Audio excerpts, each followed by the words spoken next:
from worms to microbes. All you have to do is provide the suitable ingredients and let them get on with it. I've got a sample of my homemade finished compost here. Oh, there we go.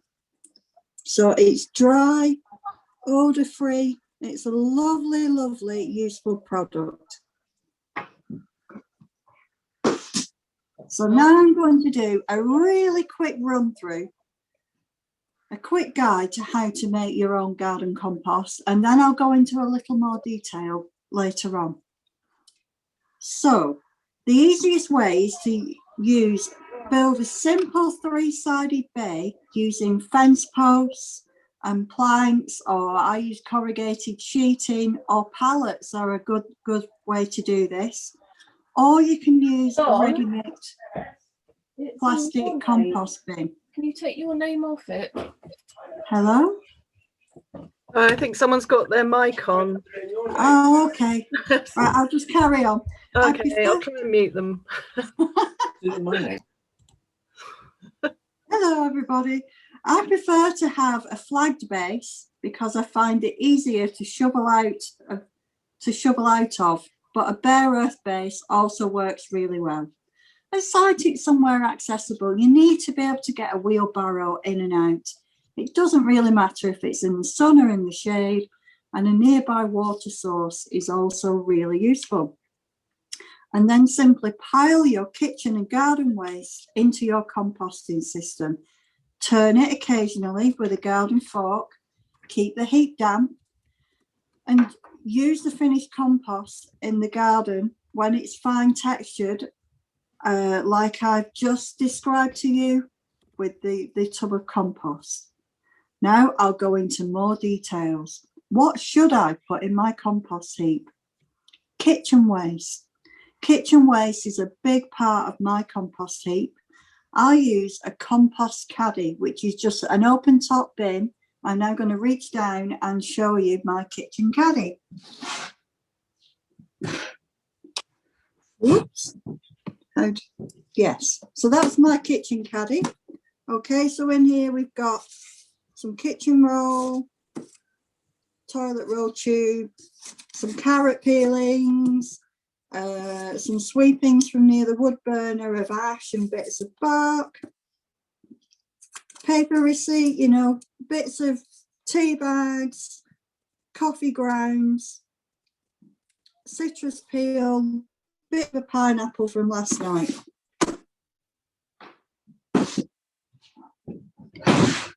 So our family of 4 people fills a kitchen caddy like that 2 or 3 times a week, every week. You can compost fruit and vegetable trimmings and peelings, scrunched up newspaper, loo roll tubes, floor sweepings, pet hair, even human hair trimmings, cardboard egg boxes, tea bags, but not the ones in the plastic mesh, coffee grounds, ash from the wood burner, but not coal ash, shredded cardboard from parcel packagings, etc., but never any cooked food. So at this point, maybe some photographs of a kitchen caddy will be shown. We'll see how the technology runs. Let's hope. Okay.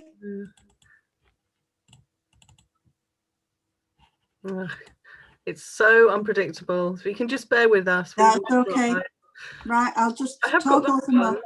Can you see that one? Oh, yeah. Yeah, so this is just an average, you know, sample. I just took some photographs of the kitchen caddy. It was being filled. Sometimes eggshells go in, sometimes they don't, because I give them back to my hens.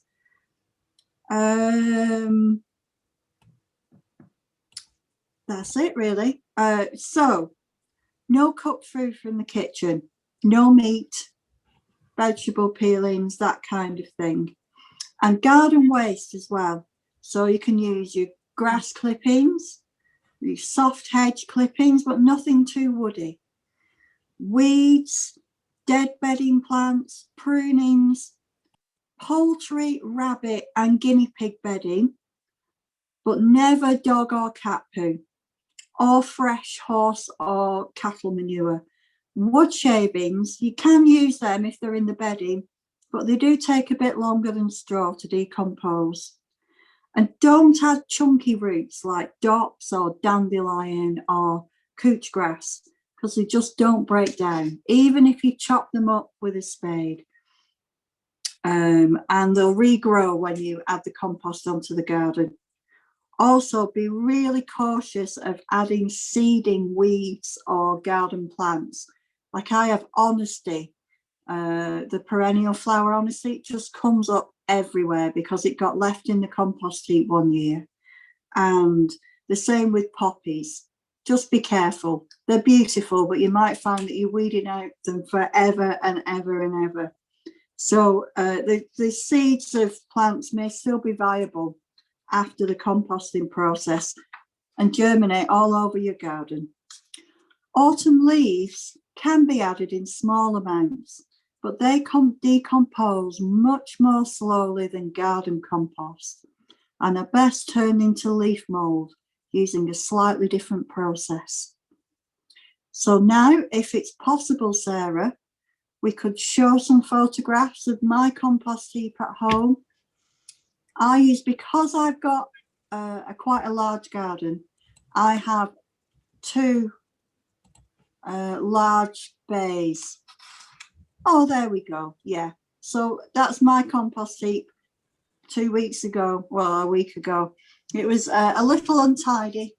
We've had 5 weeks of wind and snow and rain, and I've also had a broken finger. So it had been completely neglected.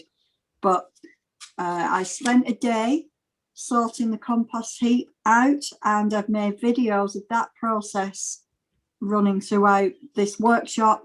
And if you can't see them now, you'll be able to see them on a different platform later on. So now we're going to talk about the composting process. So, We do have a couple of questions, Emma. Which okay, I was going to ask you. Okay, I can't see them any. I can run them through. All right. One is on whether you can use veggie ware, which needs a hot compost process. Right. The answer to that is most probably, but hot composting, you need an insulated compost heap, and you will also need lots and lots of other materials alongside the veg ware to heat up and break down. So maybe it could be, this was a question I received earlier from somebody that's taking veg ware, which is compostable, biodegradable cutlery and containers from a cafe. So maybe more of a communal effort with that might work, because it's going to be hard to keep the heap hot enough, I think, to break it down, but it will break down in the end. Okay, and about locating compost bins. Somebody's got a compost bin, but it's in the shade and it's quite slow to decompose. Well, shade can be useful because in the sun they dry out too much. So really, the keeping the heat in a compost heap is about turning it quite regularly, and that will help keep it warm. It doesn't really matter too much. What you do need is a site that's accessible. You don't want it to be a long way away from, or through the mud or wherever, from your kitchen, really. You want to be able to get at it with a wheelbarrow and a fork and move large quantities of materials in and out. Lovely. Now manure. Somebody's got horses and chickens. Okay. Is it best to leave the horse poo for a year or so to break it down? Yeah, absolutely. It's best composted on its own in what we would call in Lancashire a muck heap. That just works really well. It doesn't really work that well in your garden compost heap, and you shouldn't put it in fresh. It should always have been standing for about 6 months before you did add it anyway. Chicken manure, it really helps heat up my compost, and it provides a lot of material as well with all the straw. that I used to bed my hens on. And even the bits of feathers in there, it all breaks down really, really quickly. So yeah, but you've got to keep mixing it. Otherwise you can just end up with a patch of kind of really smelly, slimy chicken poo. And that's not too pleasant. And so what was the other question, Sarah? Citrus peel, that's something I'm always confused about as well. Well, I put it in. Sometimes you turn the heat and it just hasn't gone, but I just put it in the next pile. You know, if my compost is almost finished and I'm turning it, I did make some videos that will show this in action. We may not be able to show them now. They will be available for public view somehow at some time. You know, if you've got like avocado stones and sweet corn cobs are another thing, they do break down in the end. So I always put it in because otherwise, what do you do with it? It goes in your general waste, which is really uneco when you can break it down in your garden. Okay, we'll just have one more before we go back to your presentation, but it's the percentages of each thing that you're putting in. So how you mix right, it. Yeah, there's no exact mathematical equation. I was just going to talk through the difference between greens and browns, but really in the winter, heaps end up with more brown materials in. Brown is like straw and newspaper and like wood ash, that kind of thing. Whereas in the summer, you've got more green because you've got more weeds and you've got more salady things and green vegetation. So ideally, you need a good mix of both. And it's about turning. It's just about turning and mixing. Too much. Well, I'm going to just talk through this. Right. Okay. I will just go back onto my script now. So the composting process, greens and browns.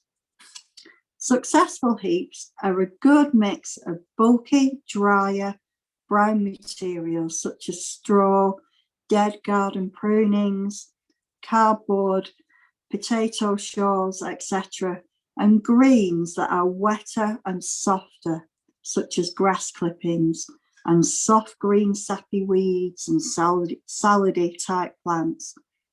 If there are too many browns in the composition, if there are too many browns, composition is slower and the finished compost can be quite chunky, and too many greens make for a stagnant sludge. So it really is worth, especially in the summer when the grass is growing and growing and growing, just having a bit of straw or something, or what that you maybe put to one side and then add that to it and just keep mixing it all up. You can as well, if you're not as physically able to mix a compost heap as you'd like to be, you can like layer things up like lasagna. So like lots of thin layers of different materials. It won't heat up and decompose quite as quickly, but it does work really well. Because a compost heap is alive. It's full of worms and microbes, bacteria, and they are constantly wriggling around up and down in it, mixing all the different layers together. So it's good practice to turn your heap either by moving it from one side of the bay to the other, or shaking it with a garden fork. Or if you've got one of the circular plastic compost bins, with a garden fork or a big stick, and get in there, get in the corners and just move it all around. Because this aerates your compost, increasing the microbe activity and allowing water to keep the heap evenly damp. I found when I've used the round plastic bins, although they're really kind of convenient and they look neat and tidy, and I think some councils may give them away for free, or organisations. I know my compost caddy that I've got, when I lived in a different local authority, that was a free gift after local authority, because they are so keen to not have to transport our garden and kitchen waste away. You know, that we should be composting at home. And why not? Because you can use this compost. It makes your soil so rich and fertile and free draining. It's just so good. So why not make compost? So water your heap if it's dry. Mine's quite dry now because we've not had much rain. We had a huge amount of snow, but then we've really not had much rain at all. So I just have a tap and a bucket at the side, and every now and again I fill the bucket and fling a bucket of water on there, or as I'm swirling out the compost caddy from the tap there, I'll just throw that on the compost heap. So it can be handy to have 2 compost heaps at one time, or even more if possible. One that's almost ready and one that you can be adding to. So now, if technology allows, we do have a series of short videos. Yeah, it's just going to be one. And it's got worms in it. There we are. Oh, excellent. Yeah. I like a worm. Worms are where it's at when it's about composting. Worms inside the compost. I can hear it and not see it, Sarah. Oh, I can see it. They are absolutely vital to the process, and they are a good sign that everything is healthy and aerated underneath. So, I was turning. oh, there we are. Okay. So, Just I'm beginning to get to the worms now further down inside the compost. I'm going to be careful not to damage the worms because they are absolutely vital to the process, and they are a good sign that everything is healthy and aerated underneath. And just as I was turning this spot, I found some plastic and I thought, what's that doing in there?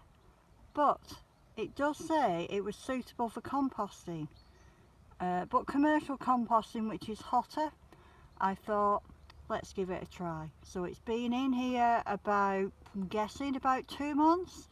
Not much has happened yet, but it has been winter and it's cool in the heat of the summer. Maybe it will decompose. Let's see. Thank you, Sarah. That was fantastic. that is the only one that would load, I'm afraid. That's okay. So everybody, there are more videos like that, just short little videos of me turning a compost heap, explaining the different kind of levels of decomposition and how it works. Yeah. So what do you do with your homemade compost? How do you use it? I'm just going to pick up my tub again. Whoops. So there we go. So this is my compost. It looks like your bagged seed compost that you can buy. I'd say this is about a year old. So what can I do with this? If I've been careful and there aren't weed seeds in there, I can use this as potting compost. I can dig it into my garden soil. I can leave a thick layer of it over the surface, or I can dig it in. If you leave a thick layer over the surface, it stops your soil being eroded in the winter by the wind and the rain and getting compacted. I'm just going to sit back down again.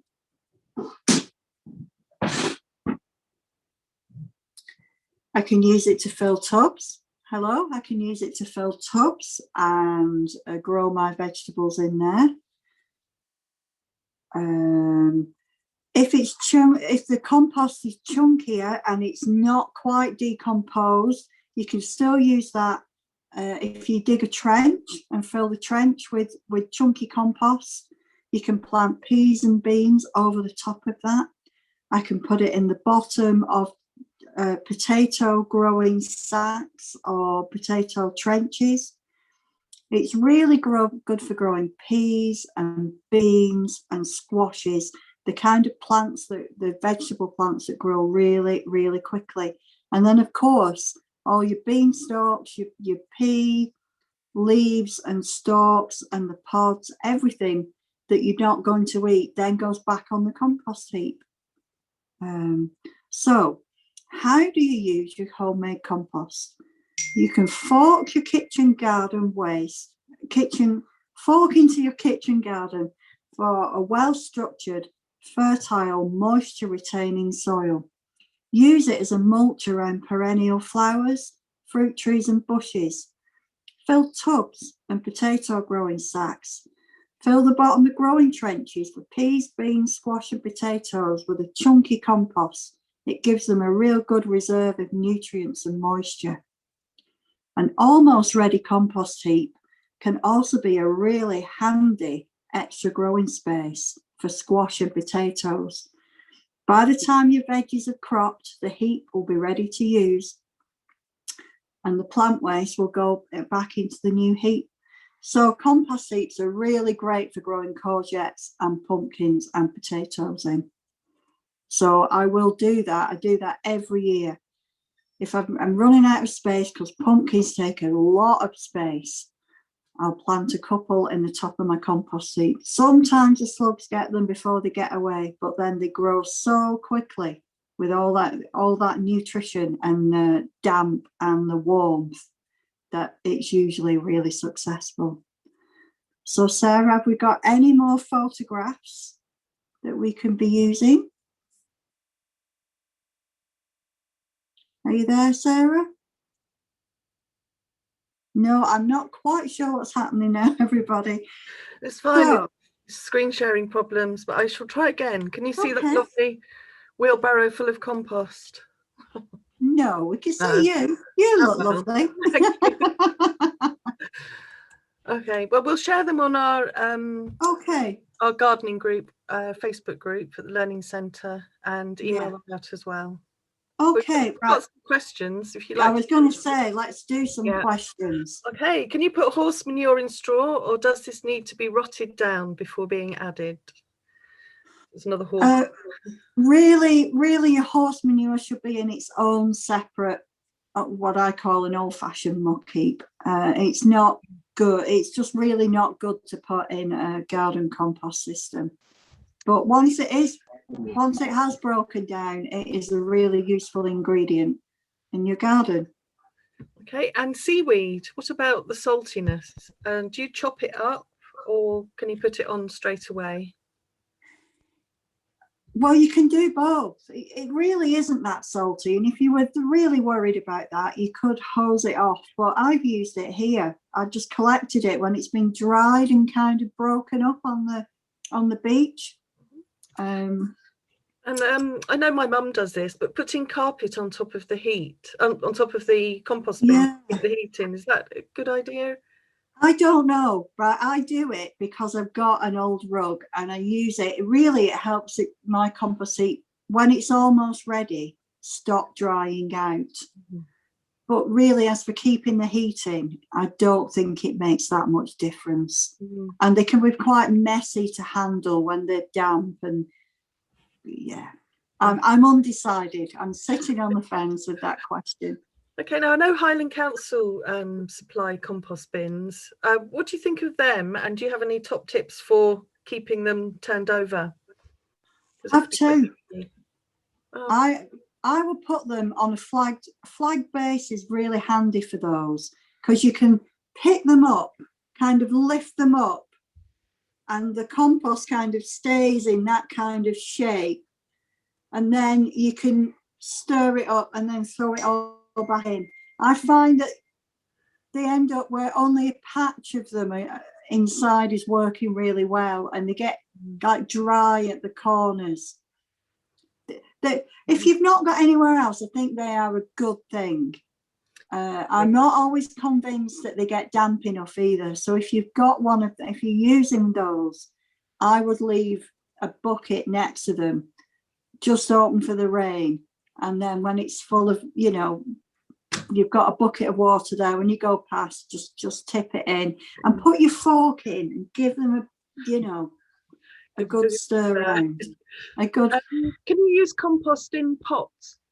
Yes. Pots? Yeah. Yeah, absolutely. And shredded paper. I know I put shredded paper in. Do you do that? I do. If you've got it, yeah, why not? It's yeah. I wouldn't put too much in. It's one of those. It's like about that balance. You would call that a brown. So, you know, just shredded paper.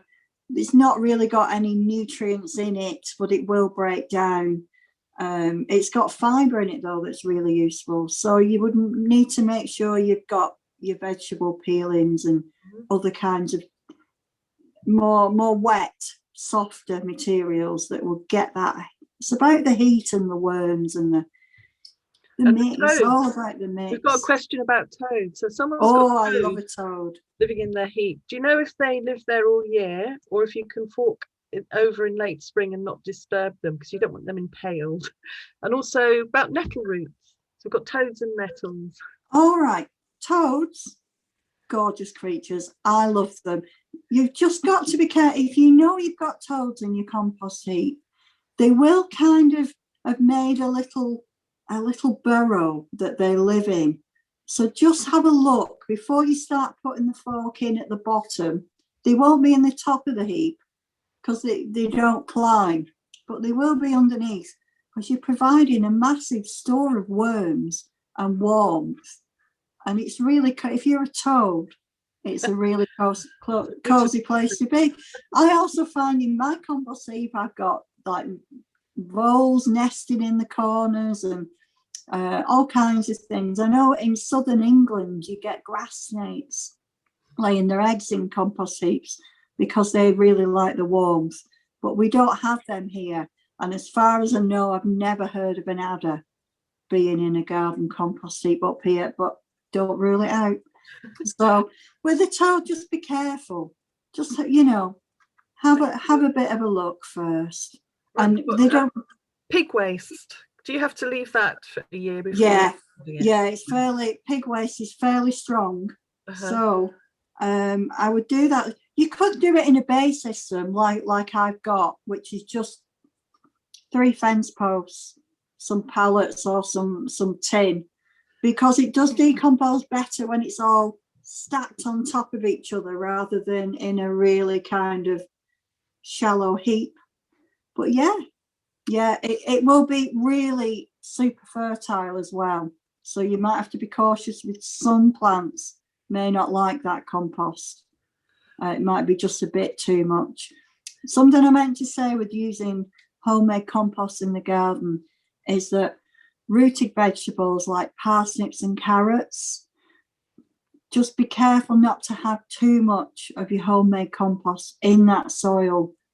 The first, you know, when you're planting those, you have it, use a well composted bed for something else that year, and then put the, you know, keep moving along so the carrots are in the less composty soil. Otherwise they can grow 4 or 5 roots instead of 1, and you just think, oh, why did I bother? I was going to say 4 or 5 feet. Yeah, compost. no, it's all the roots all over the place. So we just got a couple more run through. Another horse manure question. Do you need to try to not collect the poop for garden muck heap when you've recently wormed your horses? That's probably quite. I truly, I do not know the answer to that. Maybe, I don't know. We'll have to look into that one. And somebody's got mice in their compost bin. What can they do? Can they use it? I know it's our compost heap catching mice. Just they will run it. They run really quickly. If you put a fork in that compost heap, they will scatter, whereas a toad will hunker down and not move. So don't worry, they'll run away. And even if there was a mouse nest, you can kind of pick that up and put it somewhere else. The mouse poo is really useful in your compost heap. Don't worry about the mice. Well, thank you. We shall go back to your top tips. Okay. So I've kind of finished because everything I really wanted to say and show is in the videos and the photographs, everybody. So more questions, please. Yeah. Has anybody got anything else they'd like to add? I can unmute if you'd like to. Oh, I can see. Should I have a lid? Should you have a lid on your bin? Right. I used to be a semi-professional gardener, and I used to find when I went to people's houses that have got the round plastic bins, that really they were better without the lids on, because that kept them damper. And then it comes. I say it doesn't really matter, and then we come back to the: do you put a rug on the top of your compost heap or not? It is, if you can keep the heat in your compost heap. Some people use Kingspan insulation or even straw stuffed inside of pallets. It does help, but it's not essential. Nature will do it for you anyway. I know that we shred cardboard boxes and try and make it is like lasagna. Yeah. But that seems to really work. Yeah, it does. I use, whenever I get a parcel through the post that has got, you know, shredded cardboard in it, that goes straight on the compost heap. It works better. Newspaper and shredded paper can kind of clog together in a mass that's difficult to break up, but cardboard does stay friable. Someone's asked a question about the structure of a compost bay, and our woodwork tutor Graham, who normally delivers classes face to face, he's actually created a guide to making a compost bin of pallets, which we can send as well. But you've got metal too, haven't you, Emma? Yeah, that's just because that's what we had. Mm-hmm. We have used pallets. I find that they tend to, you know, they rot. They rot after a while, and the compost kind of gets in between the two sides of it. And I just found that the metal sheet was the easiest for me with, and then we also had some flags, so I put a flag base in, because when I didn't, and I was just on a bare earth base, as I was digging them out, I was just getting lower and lower and lower and lower.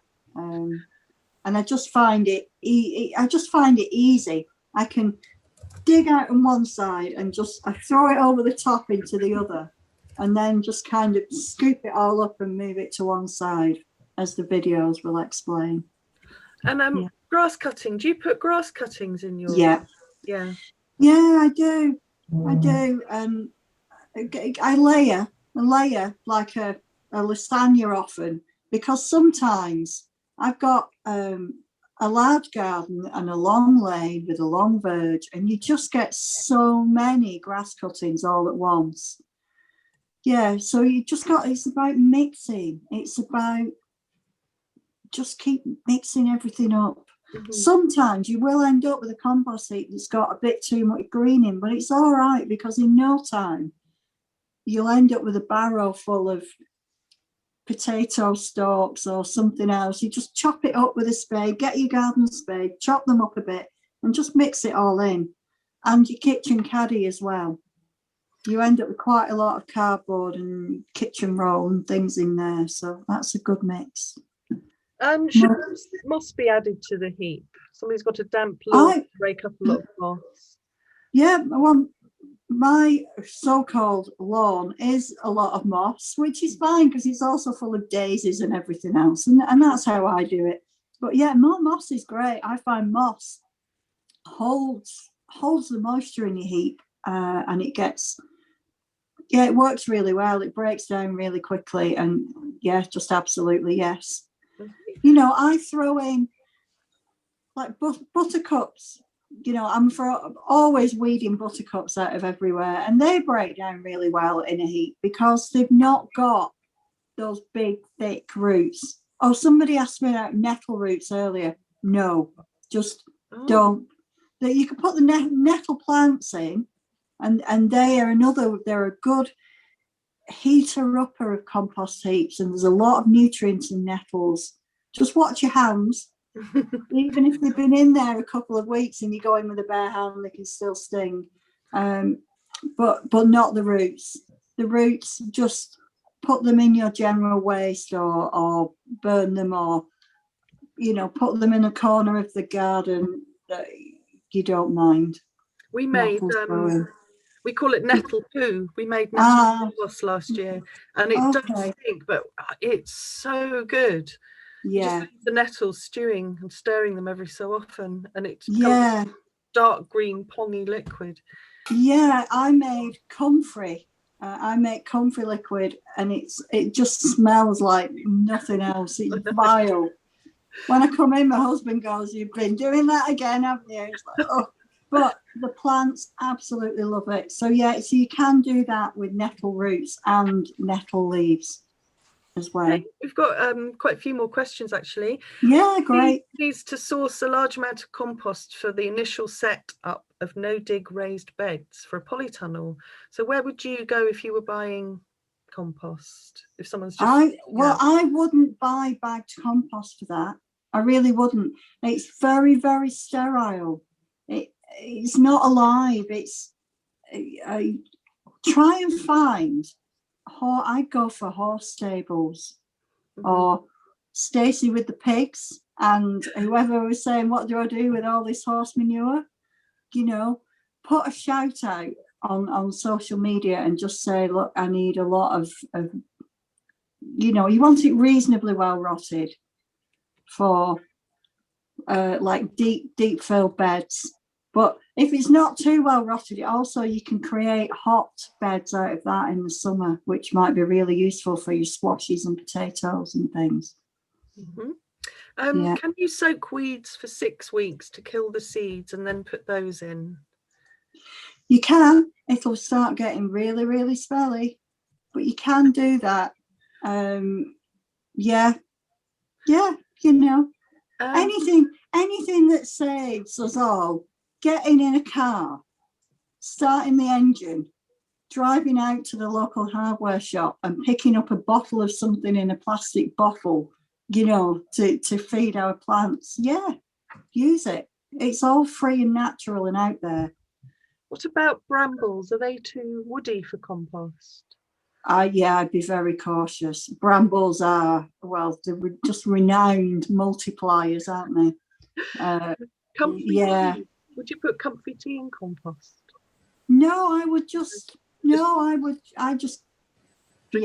mean, you can, you could do, but I think you would be wasting it. You're better diluting it and spreading it around, watering your plants with it, or if need be, put it in a container and keep it to one side for a while.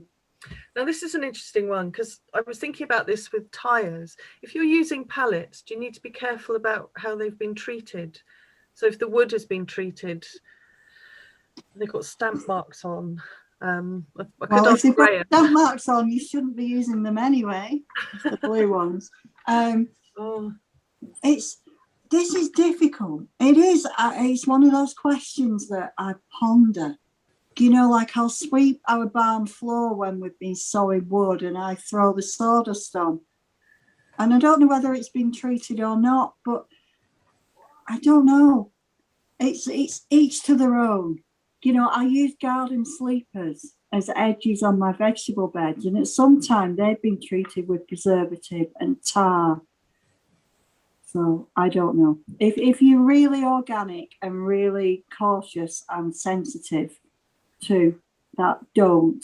But then your wood will just rot. So you'd have to use elm or larch. Yeah. In ideal conditions, how long should the compost break down enough to use? About 6 months, really. I find that sometimes, like you compost it, you turn a compost, and there'll be parts of it that are really well composted, and then you'll have bits that aren't. So that's why having 2 or even 3 heaps on the go is a good idea, because your compost that is workable, like I've just been showing, that compost. I've got mine. I keep sheep, so I've got lots of feed bags. So I've just filled some feed bags with compost. Hello, hi Jill. That's Jill and the dogs. Hello. Hi, sorry about that. Hey, it's okay. Yeah. What was that? I've even forgotten what the question was now. Don't worry. Are you going out in the garden this afternoon then? Because I'm getting your compost turned. Well, I've done it. And Miss No. Goody Two Shoes, I've done mine to create the videos for this workshop. So I am going out in the garden this afternoon. And well, yeah, because I've got to do the weeding and tidying that really I should have done in autumn and I haven't done. So the spring weeds, I can just see they're just beginning to come out. So I'm going to get those out.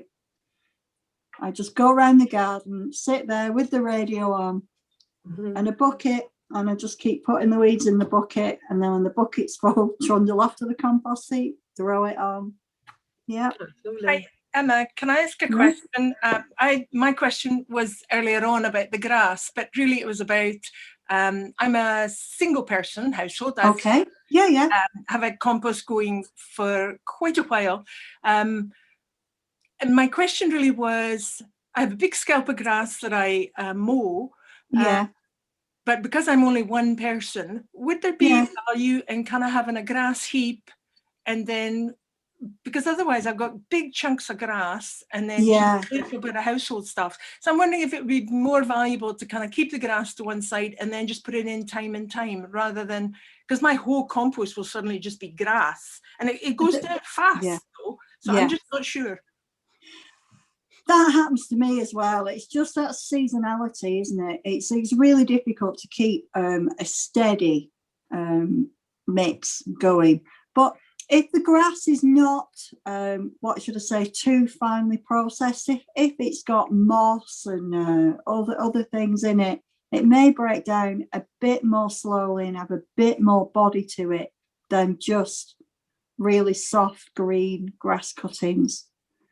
You might find if you've got a friend that keeps horses or something, they, you know, not the manure, but some of the straw that comes with that may be helpful just to mix in, or even shredded newspaper, just to kind of give it some body so it doesn't turn into a sludge. But composting is just so worthwhile doing anyway, because otherwise, what else are you going to do with those grass cuttings? Yeah, great, thanks. We've got a couple more questions. How often should you turn your compost heap? Every couple of months, really. Just on a nice day when the birds are singing and you've got half an hour and you think, oh yeah, sometimes your compost heap it squashes and settles. You want it fluffy. You want to get your fork in it and move it all over and stir it up, and that does help speed up composition, and it stops it smelling stale or stagnant as well. So it's not a weekly thing. I mean, you could do it weekly, but there's no need. Just, once a month, once every couple of months would be great. And 2 more ingredients: potato peelings and ground elder. Oh, not together, but all right. Well, potato peelings, yes. Cool. Yeah, you may, if you've got your compost heaps, let's call it a slow compost heap, you might even find that some of your potato peelings grow. I mean, I let potatoes grow in my compost heap because you've just got a surprise supper at some point. Ground elder, oh no. You could leave that in water and let it break down and use that as a feed, but it is just an absolute monster, so I'd be really, really careful. The green leaves of it you could use, but the roots I would really stay I'm afraid of them. I'm like, no, don't come near me. I've got one patch in my garden and you just can't get rid of it. Every time you think you have, it's back. Okay. Years ago, newspaper ink was toxic. Now, I remember when we used to get fish and chips in newspaper. Yeah, well, same here. But can that be used? Newspaper print isn't toxic anymore, is it? And can it be used? I don't think it is. And I've also, even shiny printed paper like magazines. It's apparently it's a clay base, the glaze, so I don't have any problem using that whatsoever. Okay. Yeah. Well, fabulous to eat ground elder and nettles with a bit of garlic and toasted meal. That sounds Absolutely. really nice. That's lunch Yeah. sorted. Well, especially if you had some compost heat potatoes as well, we could make a really lovely soup. Yeah. That's lovely. And nettles will be coming soon, so They will. They will. Yeah. No, I really like eating nettles. Yeah. lovely. Any more questions, anybody? I don't think so. Well done. I know it's your first Thank time you. on Zoom, and you. we managed to share the worm video, which is good, but we Yeah. will share the rest of them on our YouTube channel and Facebook page. Okay, I will be answering questions as well Yeah. on the Facebook page, and there's a whole series of just short little videos Coming showing round the to the anniversary of last March when Emma was showing us all how to sow our seeds. So that is on our YouTube channel as well. Okay. So everybody has a lovely afternoon, and thank you for joining us. I just want to say the videos that I made was just me and my phone and a broken finger and dirty hands doing the compost heap. They weren't, you know, professionally done, but it's gritty, it's real. Lots of lovely bird song. Okay. All right. Take care, All everybody. right. Bye-bye, everybody. Bye. Thank you. Bye.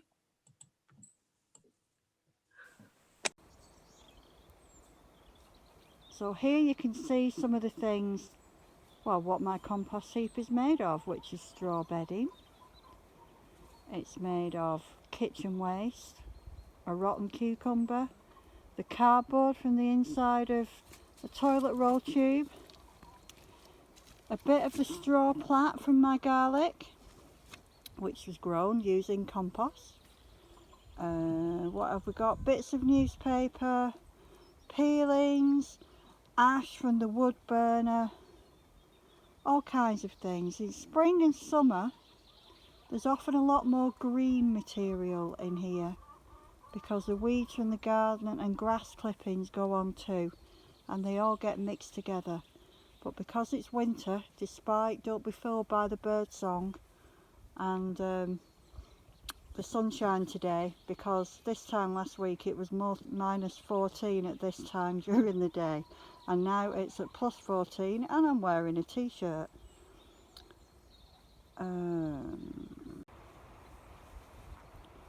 So my compost system consists of 2 large bays. I found this is the easiest for me. They're large because each bay can contain at least 2 or 3 compost heaps at different levels of composition at the same time. So I've cleared out almost all of the ready to use compost. There's just a little left in that corner. Compost is it's made up of like rotted vegetation, but as well as that it's full of bacteria and microorganisms and worms, and I've no scientific proof to this, but I consider it to be like a sourdough starter, in that if you leave a bit behind, the bugs and the active ingredients in that help the next compost to rot down more quickly.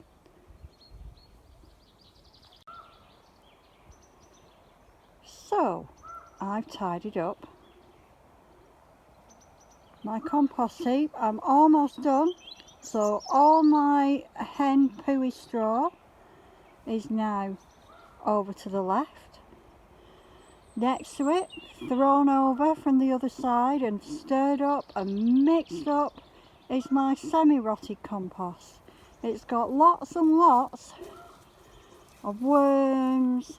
You can see it's still very chunky. There's still like whole bits of orange peel and banana peeling, but don't worry, it'll all settle down. As the texture of it becomes finer, it will begin to drop, the air will squash out of it, and it will also heat up with the movement of all the bacteria and the worms. They can get really warm, and that's good. So something you can do is put a rug over the top to try and keep some of the heat in.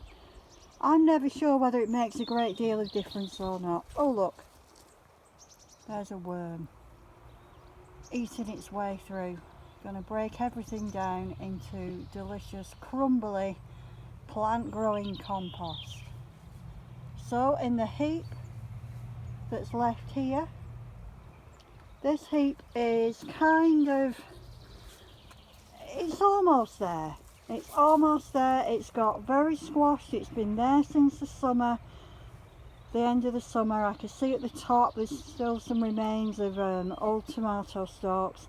So now I'm going to tip that to the left, and I will begin tipping my new compost ingredients where that heap is. It'll all make sense very soon.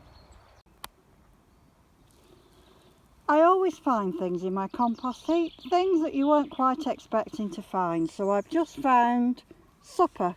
I've found some potatoes I didn't know that were in there, and there are always the things that get left behind, which are, that's a mango. I've got a tea bag, string from paper bags. Oh sorry, I've got a broken finger. String from flour bread bags. That never rots, so I just put it in the bin. And an avocado stone, which, as you'll probably know, they're absolutely indestructible. So the string and the tea bag I'm going to put in my general waste because there's just no way they're going to rot. But the mango and the avocado I'll throw back in the next compost heap, and eventually they will rot. It just takes a long time. So I'm beginning to get to the worms now further down inside the compost. I'm going to be careful not to damage the worms because they are absolutely vital to the process, and they are a good sign that everything is healthy and aerated underneath. And just as I was turning this spot, I found some plastic and I thought, what's that doing in there? But it does say it was suitable for composting, but commercial composting, which is hotter, I thought, let's give it a try. So it's been in here about, I'm guessing about 2 months. Not much has happened yet, but it has been winter and it's cool. In the heat of the summer, maybe it will decompose. Let's see. I've just found another piece of biodegradable plastic. So this has been here since kind of summertime. I can tell that with the tomato plant stalks. It is beginning to break up, but not fully. So I'm going to put that in the heap to my left that's still rotting down and is going to warm up and be full of activity.